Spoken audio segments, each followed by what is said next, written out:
Okay, we're live. Well, we are just 1 minute after the hour, and I just want to say hello to everyone who's joined us. My name is Jamie Adkins, and I am the Director of Business Development at MedShift. So I want to thank you all for joining us this evening for our course on laser safety. So I know many of you think of MedShift as a place where you can buy products for aesthetic practices, but what you may not know is that MedShift actually started our business in 2015 through our equipment financing program. So we were financing tons of lasers, and I think what we found back then, which I would say is still the same today in the aesthetic medical industry, is that it's just not easy to buy a laser, right? Especially if you need financing, if you're not the physician, or if you've got a new business. So very quickly, new businesses became our niche, and we financed thousands of devices since then. Now, I'm sure some of you know if you have devices, it's one thing to buy a laser, but it's entirely another thing to get the right training to operate compliantly and safely, which we all know it helps you to ensure the protection of your patients and your business. So today we felt that it was only appropriate to offer a short course from a laser safety expert who will help you all understand why laser safety is so important and what you need to consider when bringing a device into your practice. So I can tell you whether you're thinking about getting your first laser or you've already had 12 in your office collecting dust, I promise you'll walk away learning something new today. So as I run through our agenda quickly, I'm going to introduce our special guest speaker in just a moment. You can see John Hoopman here with me today. And then he's going to share a little bit about why laser safety is so important. And he's also going to talk about laser safety officers. And so I'd be curious to see how many of you actually know about laser safety officers and have one. And then we're going to dive into a little bit more about the requirements for your business and, of course, how you can get additional training towards the end of our event. So without further ado, I don't want to delay anymore. I would love to introduce you all to John Hoopman. He's our guest speaker, and he's also a nationally recognized leader in patient advocacy and laser safety. John has been the LSO for the American Society of Laser Medicine and Surgery, or ASLMS, for those of you who participate. John was a traveling professor for the American Society of Aesthetic Plastic Surgeons, and he is heavily and has been heavily involved in ANSI for many years. And John also served as the administrator of the UT laser program, and I believe he covered multiple disciplines in both medical and surgical specialties. So John knows his stuff when it comes to lasers and it comes to patient safety and patient advocacy. So before we begin, one of the things I do want to ask you or encourage you to do is feel free to type in your questions into the chat. If you have any comments as well, aka if we ask you questions, we would love to hear from you. And you can also do that in the chat. You can answer questions and ask them in the chat. If you do have some questions tied to the presentation, we are going to do a live Q&A at the very end, and John will get to all of your questions then. So I encourage you, do not hesitate to participate. This is your opportunity to get as much information as you need. And now, before John starts, I just want to start a quick poll to learn a little bit more about everybody who's joining us tonight. So my question to all of you, I mentioned it in my intro, is about laser safety officers. Do you have a laser safety officer in your practice? We would love to know. And you can actually complete this poll. It should have just popped up into your screen. If you have lasers or you have equipment, we would love to know if you have a designated laser safety officer. And we appreciate honesty. No secrets here. So it looks like so far, no is the resounding officer or resounding answer. I'm not sure. We've got a yes. I thank you guys for participating. This is great. It looks like we're going to have a real opportunity here for John to educate you on laser safety officers, because it looks like 60% of you said no, and some may not be sure. So you can keep filling that out, but without further ado, I'd love to turn it over to John. And thank you all for attending. Hey guys, I really appreciate you being here. So if you don't know me, and some of you do, I'm sure, this is my element. This is what I love doing. I love teaching. I ran the largest laser program in the United States for 21 years. I retired as the head laser safety officer at UT Southwestern in 2019. And on my way out the door, happy to go to Maui and retire and have fun, the chairman of plastic surgery grabbed me and said, "I don't think so, Skippy. I don't know where you think you're going, but you're going to come back and stay here and train my residents and do more research," because we had a great relationship together. So now I've spent since 2020 or 2019, I've spent those years until today as an associate professor in plastic surgery. UT Southwestern Laser Program had 332 lasers when I left it. That's the 800-pound gorilla in my world. I covered every medical surgical specialty at the medical school, anything from neurosurgery all the way to podiatry. Or I'm originally from Arkansas. We say anything from the rooter to the tutor.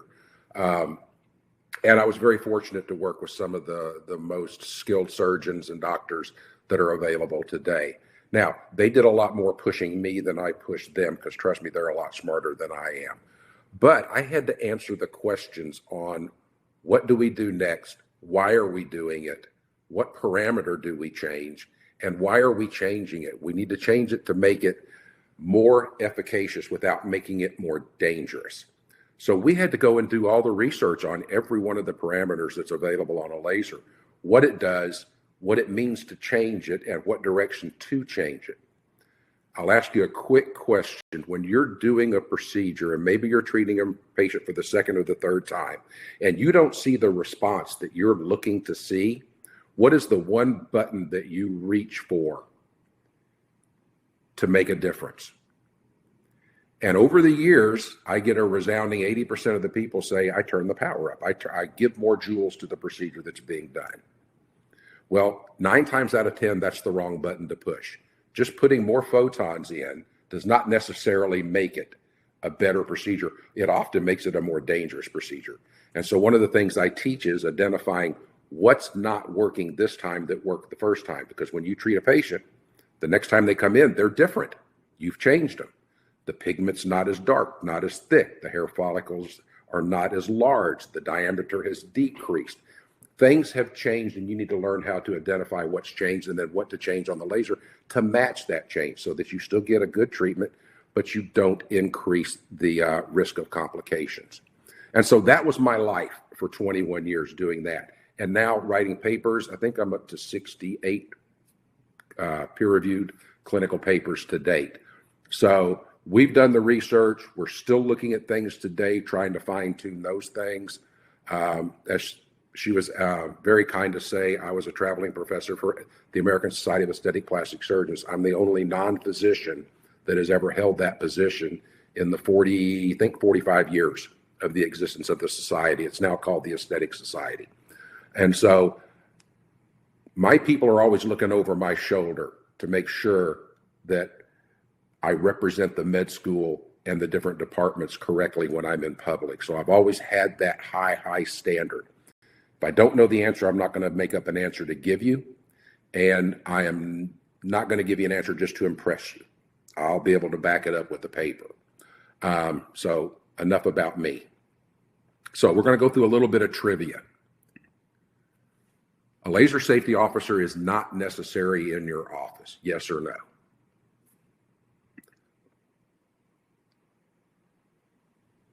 False. Every office that does laser treatments needs a laser safety officer.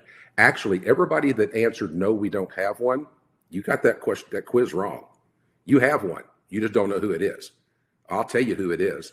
If nobody's had the training and nobody has a certificate of training, then whoever owns the practice is the laser safety officer. So when OSHA comes in, when a state comes in, they're going to say, who's your laser safety officer? There was an incident here, something's going on, or we're just doing a routine inspection. You're going to go, we don't have a laser safety officer. They're going to say, well, who owns the business? Because the onus of that falls on the owner of the business. If it's a physician's office, it's going to be the physician, the top name on the front door. That's the laser safety officer. Training or not, you're it. Recommend you get training so you know what you're responsible for. But every office does have one, with or without training, with or without the knowledge. So, can a laser safety sign be permanently posted? That's a very common mistake that I see when I travel the United States, is I will see signs that are actually glued to a door. They're actually permanently on the door with no procedures going on in the room. No, laser signs must be taken down in between procedures. X-ray signs have backlit lights on them. So when they're emitting X-rays, the sign lights up and it tells everybody. See, OSHA has something called general duty clause. That means the business must do everything possible to protect the employees. That comes through PPEs, that comes through laser signs, a lot of different things that need to be taken care of to accomplish that. But they figure if a laser sign is always on the door, when somebody walks up to it, they actually don't know if there's a laser case going on or not. They'll just walk in and injure themselves. So it needs to be something that gets your attention. I guarantee you, when you first started working at the office that you're in, you noticed where every exit sign was hanging down from the ceiling. Today, you probably couldn't tell me where they are because they're just commonplace and you don't pay any attention to them anymore. You did when you first got there, though. So we're going to go through a couple of signs here. The black background with the danger on it, that sign was taken out of the ANSI standards probably in 1999, somewhere around that time. I came into this business in 98. It was about a year or so after I got here that was taken out of the rules and regulations. The next sign was what replaced the first sign. Now remember, I told you I had 330 plus lasers on this campus. They wanted to change it again. I have printed 3 signs for every laser that we have when we move them to operating rooms and we move them across campus to different clinics, because I got to put one on the outside of any door that has a public access way to that room. And I didn't want to reprint 990 signs, so I fought them. I actually got to be vice chairman of the ANSI standards during that period and made sure they didn't change them so I didn't have to print and laminate new signs. So they've actually grandfathered it in. Here's some cute signs: ninjas and pirates and lasers, oh my. As much as I would love for that to be compliant, it's not. And then witness the firepower of this fully operational battle station. Do not stare in the beam. Those are not acceptable for all the obvious reasons. But here's what your new sign should look like. This is the current ANSI standard international laser warning sign. Now, I actually have this in a PowerPoint presentation I would be happy to send everybody. And where it says laser type at the bottom, you can click those are text boxes and you can change to match the laser that you currently own. And understand that some of these signs like this actually have IPL listed on there also. Whatever wavelengths you put on the sign, on a single sign, one pair of glasses has to cover all of them. So you couldn't include an IPL or BBL on this sign because the IPL glasses are different than the laser glasses. That's another common mistake.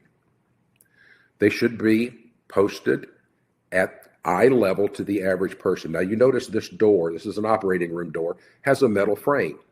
A lot of times we will just put a magnet, a little round magnet, and tape it to the back of the sign so I can stick it to the frame of the door. And I can take it down or simply turn it around. If you have a document holder, you can just simply turn the sign around inside the document holder.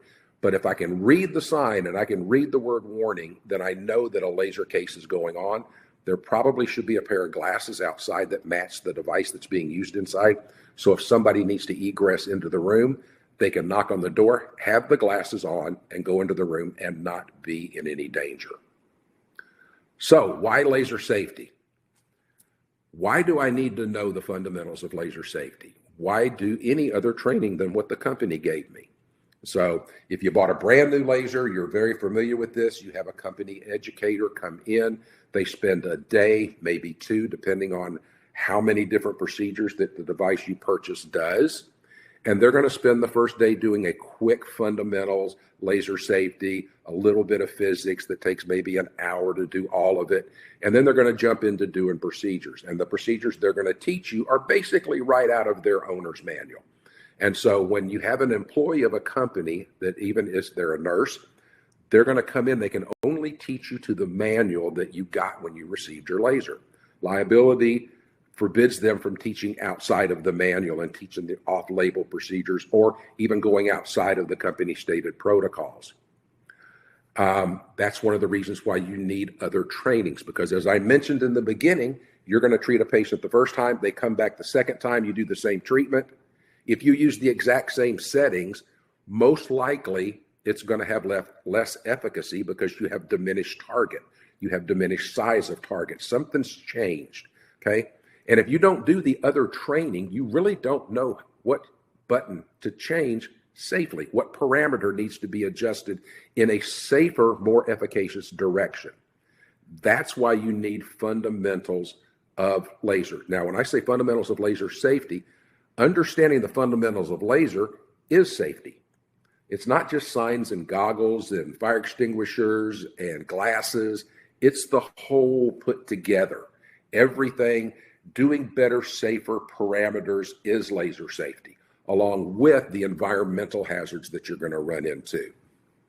So I encompass all of it together. So fine tune your device. We want to increase safety, increase efficacy of the procedures that we're doing by understanding what most people don't understand because they don't take the time or they don't know where to go learn it. You actually will become over time a much safer, better physician extender in doing these procedures in your office. That's your key. I've been teaching residents, like I said, for 26 years. And I have a step-by-step method on how to approach the most dangerous procedure you're going to do out there is going to be an IPL treatment. And people look at me strange going, but it's so easy. I said, but you understand, you've got a device with xenon flash lamps that have a spectral output of anywhere from 400 to 1400 nanometers. That is 1,000 nanometers, 1,000 different wavelengths. You're trying to control 1,000 different wavelengths when sometimes it's difficult to control just one.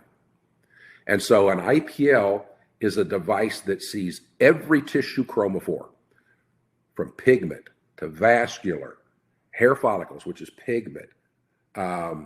It sees water. It sees all the chromophores. It sees porphyrins in sebaceous glands and acne. So it sees all those things. And during the procedure, you're trying to tell it what not to see. I don't want you to see pigment in the epidermis. I want you to see vascular in the dermis. Or I don't want you to see pigment in the epidermis, vascular in the dermis. I want you to see the pigment in the hair follicle. Matter of fact, I don't want you seeing any of that. I just want you to see the water. And I just want to bulk heat water. Because the funny thing about bulk heating water in tissue, we are essentially bags of water. And somebody will correct me, I just use a round number of 80% water. We're 80% bags of water, which makes sense. When I run to the mailbox, I slosh. But bulk heating tissue contracts collagen. Collagen's a helix, and that contracts. That's called skin tightening procedures. And a funny thing, in doing those skin tightening procedures, we noticed that acne went away. Active acne started disappearing. We were shrinking and sterilizing the sebaceous glands at the same time. And so I don't want to go after pigment. I don't want to go after vascular. I want to go after water. So as you can see, it's a device that there's many different applications for, but we have to be very careful because it's very dangerous because it does see the other chromophores. And so make sure that you've got the appropriate eyewear. I mean, you can see here, you've got labelings on there, and it's, the funny thing down there, it says OD. You can see it, OD3, OD4, OD5, OD7. What does that mean? Why do I care about those labelings on the side of the glasses? I'm just looking for a wavelength because I'm looking for 755 because I'm doing an Alexandrite procedure. And so if they gave me these glasses, they must be okay. Well, you need to know what the optical density is. That's what OD stands for. And you need to know why you need a certain number. Those are things that we're going to go over. So learn more. All right, so I have a course. I've been teaching this. Let's put it this way. I have flown 4.3 million miles in 26 years. And I've stayed, I think, of 3,867 nights at Marriott, 3,867 nights at Marriott, going to meeting rooms and holding private seminars and going to doctors' offices.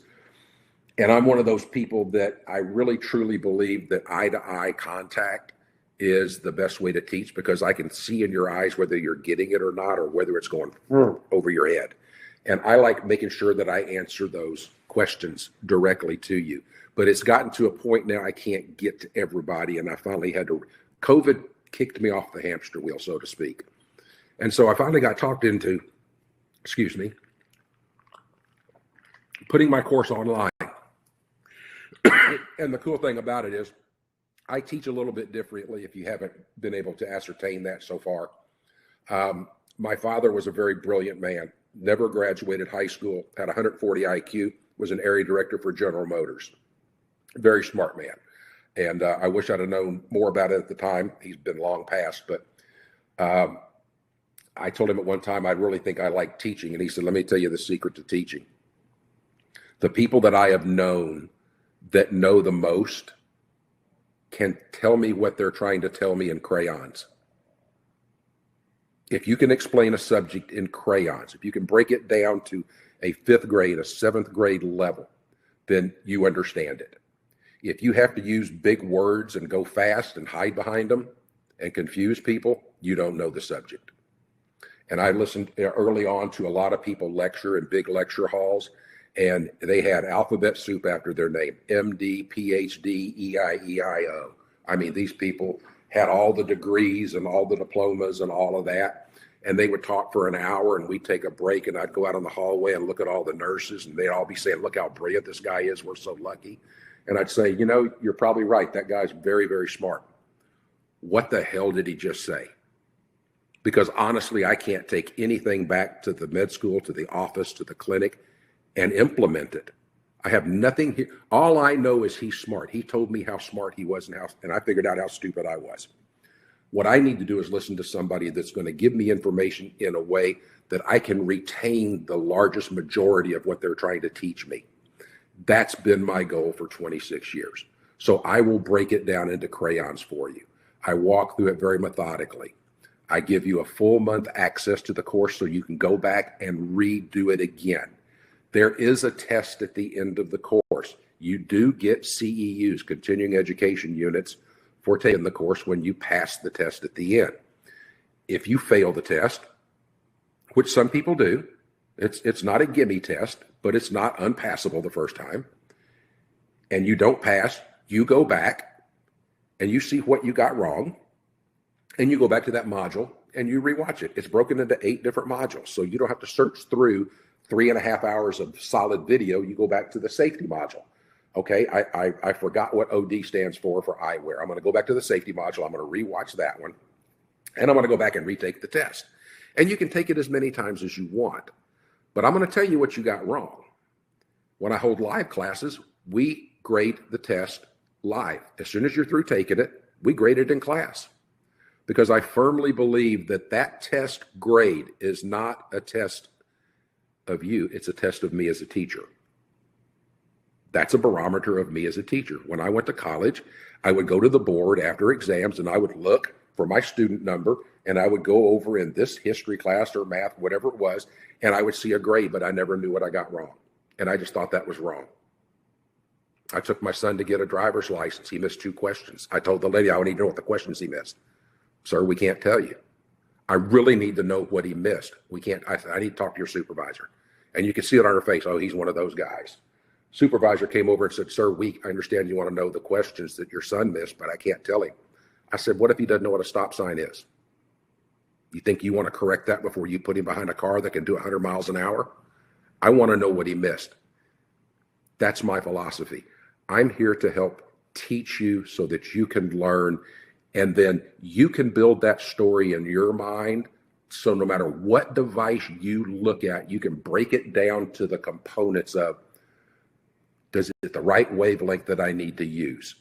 Does it have the right spot sizes that I need?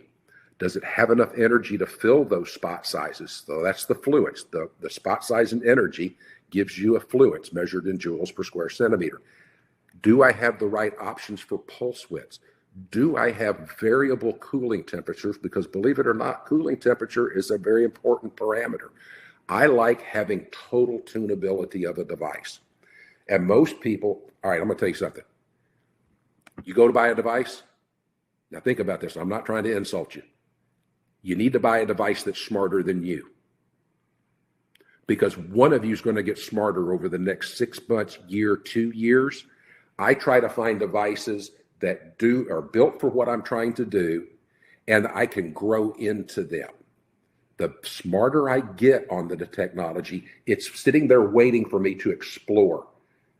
different parameters are all available. And it's going to expand with me as I'm growing in my knowledge. I may stay here in safe mode for a while, but I'm eventually going to branch out into the other modalities. Hope that makes sense. So I try to buy a device that's smarter than me.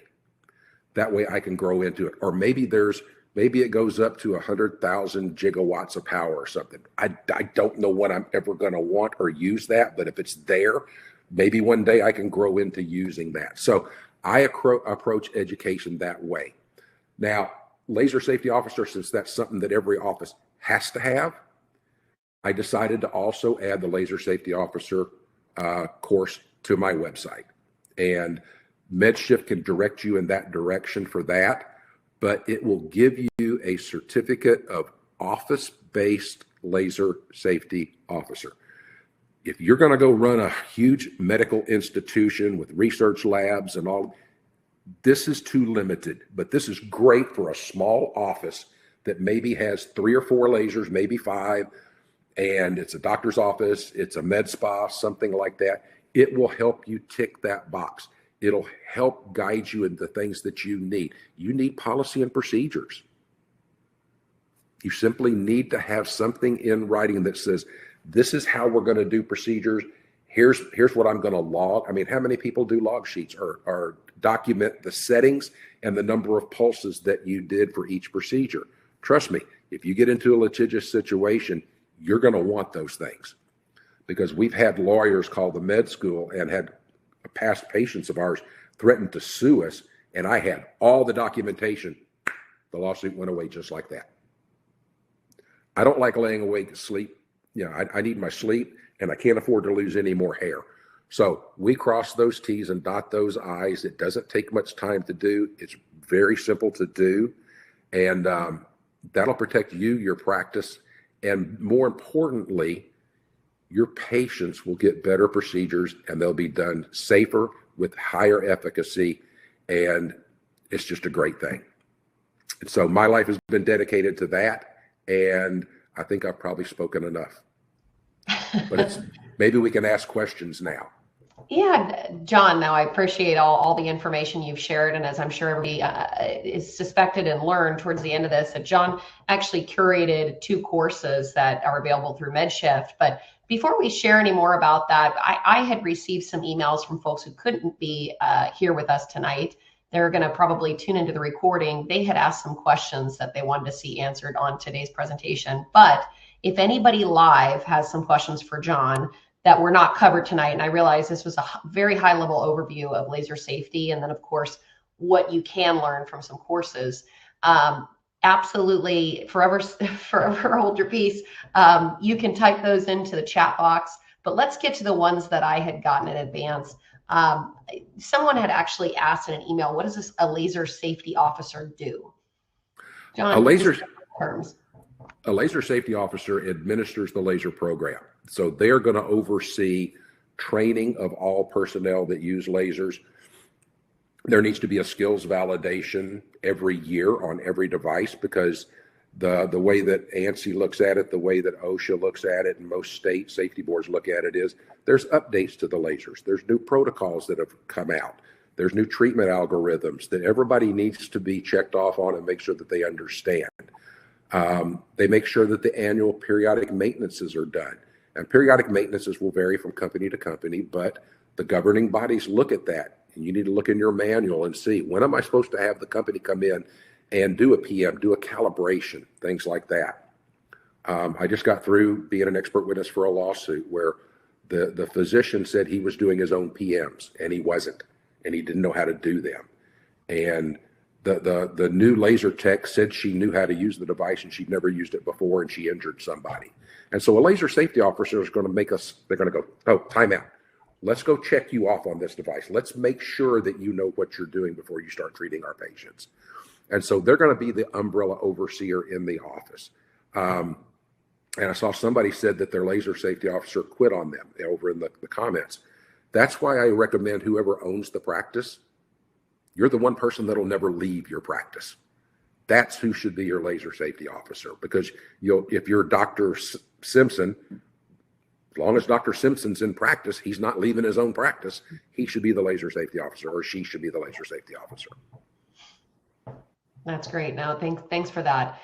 We had a couple others that came in early on. And I think this was from the same person. Do I need to document my treatment settings? And I'm pretty sure you answered this just moments ago. Is that right? I did. Yes. You need to document wavelength that you used, spot size, power, cooling temperature, number of pulses, anything that you've set on your device. If it's an IPL, it's going to be pulse width, the wavelength of the filter that you've got, or the cutoff filter that you're using, and the number of pulses that you've done. That way you can go back and say, okay, here.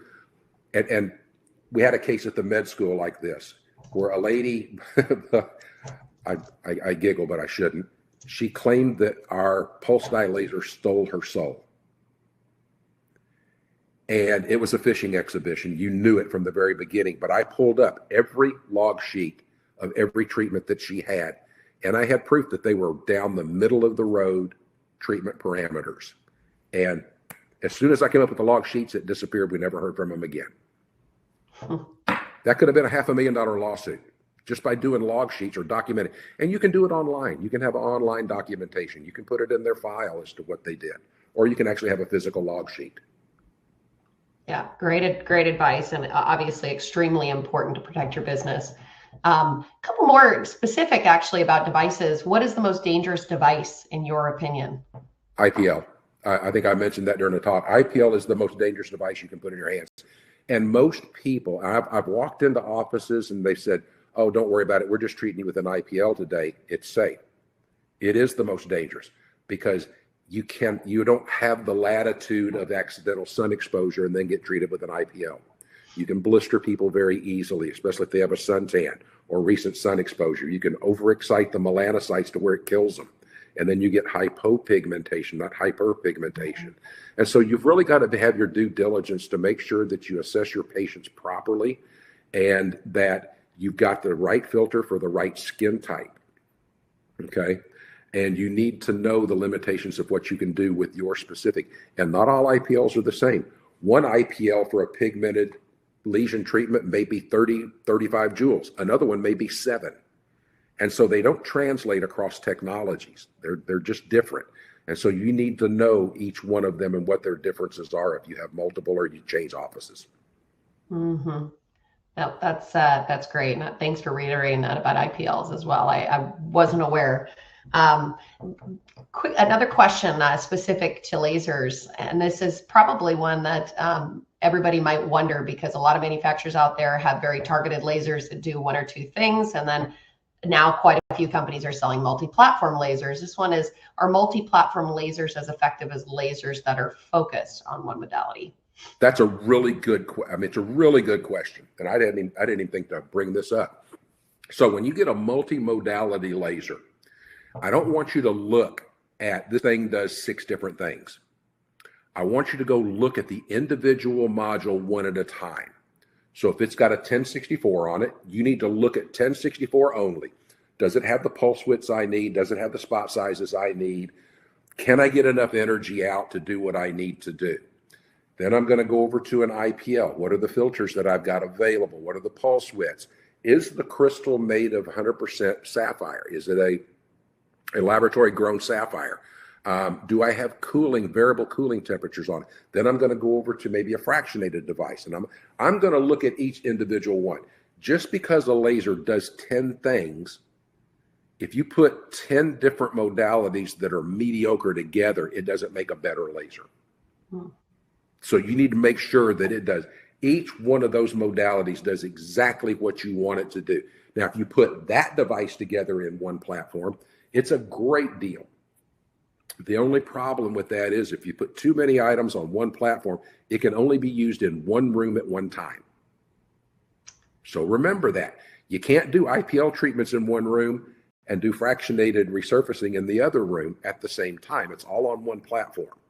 Now, if you're okay with that and you don't mind scheduling that and you're not that busy, that's a great deal because the cost comes down because you're only paying for one set of wheels, one housing, one power supply, one cooling system inside instead of 4 or 5.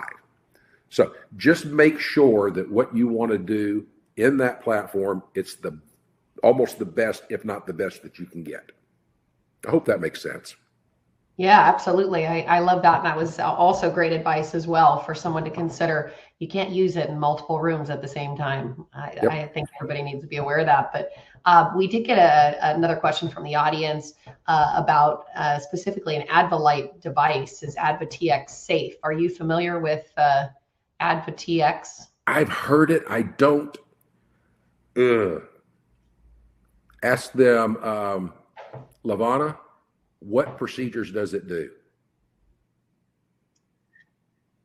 If you can type that in really quick. Yeah, I think it's acne and rosacea or acne scars and, Okay. and sort of Acne is a popular procedure, but it's not one that you can build a business off of. And so what you've got is you've got a device that is kind of a unitasker. It's a lot like tattoo removal, which is pretty much almost a dead technology now. You don't, I mean, even tattoo or Dr. Tattoo or whatever, all that chain fell apart. Rosacea, melasma. I worry about melasma, treating melasma with anything that's heat-based, because melasma loves heat. And the procedures that we were doing with melasma, like we were doing Q-switched 1064 to break up melasma. And it was great as long as you kept doing the treatments, but the minute you stopped doing treatments, it rebounded about 80% more aggressively.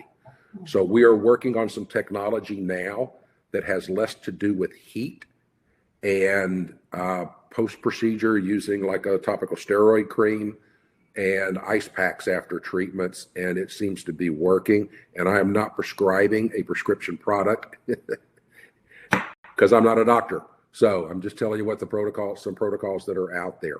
I don't like treating melasma at all right now with what we've got, but there are some, I've got 2 papers coming out that'll be coming out very soon. But stay away from melasma with anything heat-based, IPL, things like that. It's a 1319. It's 589 and 1319. 1319 bulk heats water. That's how we figured out. That was the laser we used to figure out it treated acne. We were doing a wrinkle reduction with 1319. And all of a sudden, 5 patients in the study that had acne didn't have acne post. Serendipity is a wonderful thing. If a laser tells you what it's good at, don't argue with it. Just go. Because the trouble we get in is pushing technology where it doesn't belong. And so reps will come in and tell you it treats that. Okay, but to what efficacy? That's just it. And people don't ask that very important question. My laser treats that. To what efficacy? Because I know a lot of psychiatrists out there seeing a lot of people, and there's still a lot of crazy people. They ain't cured them yet. So does that laser treat that to an efficacious endpoint is what you need to know. All right, John, I don't have any more questions. If anyone wants to squeeze in a couple more in the chat, please feel free. But I personally, if you could just share a little bit about your 2 programs. I know you have Foundations of Laser and Light course, and then you mentioned your laser safety course. If you could just share a little bit about what somebody gets when they go through either one of those courses in terms of credentials or certifications, I think that'll be helpful for everybody that's looking for some continuing education. Absolutely. So the Foundations of Laser and Light are going to walk you through the history of light and lasers. It's going to walk you through the basic fundamentals of lasers. It's going to walk you through the 5 parameters of lasers, which are wavelength, power, spot size, pulse width, and cooling. We're going to walk you through each one of those. I'm going to explain to you thermal relaxation time, which I actually wrote a paper on it. Let me see. If you have ever seen a vein card, you'll see right below those numbers, there's a size, and then right below the numbers is a pulse width. I'm the one that did the study on that. So if you ever see a vein card out there floating around with vein size and pulse widths below it, we're the ones that identified the ideal timing for each different size of vessel, which allows you to use the least amount of energy. And so through all the research that we've done at UT Southwestern, my whole goal was, how do I turn the power down? There's 5 other parameters or 4 other parameters I can adjust. I want to use the least amount of energy to get where I want to go. Everybody else is trying to turn the power up. And so we figured out thermorelaxation time and how to explain it to people. It's one of the hardest concepts to wrap your brain around. And then we did the cooling papers. And so we're going to walk you through all those pertinent papers, those reference papers that we've developed there. And I'm going to explain to you each one of those in pretty much in crayons. And like I said, if you don't get it, you just back it up a little bit, listen to it again, back it up, listen to it again. And then you're going to go through safety. And then we're going to walk you through how to do the most efficacious hair reduction, how to do vascular lesions, how to do pigmented lesions, the most common procedures that are out there today. Fractional depends on the company and the wavelengths being used. And so that's kind of all over the board. But IPLs all have the same cutoff filters for the most part. They're very, very close. 1064 is 1064. 532 is 532, no matter what company name's on it. It's just a matter of spot sizes and the amount of energy that comes out of the handpiece. And then hair reduction, I walk through the methods of how to do hair reduction.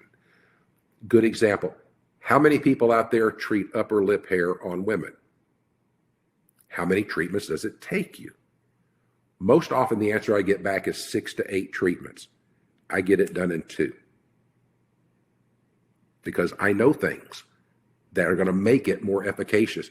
It's 60% in antigen at one time. It should only be 2 procedures. And so I can get it to 2 procedures, maybe 3 at the most. But I'm going to teach you those things and how to do those things. And once you get that fundamental foundation down, you can look at a piece of equipment and go, it's either going to work. This is just not going to work. I don't have what I need on this device. You can tell me how wonderful it is all you want, salesperson, but it's not going to work. And you need this extra training on top of what the company's going to give you. Then I have the office-based laser safety officer course. And I originally put that up as the foundations course as course 1.0, the laser safety officer course as 2.0. And so you would take the foundations course, then you would take the LSO course.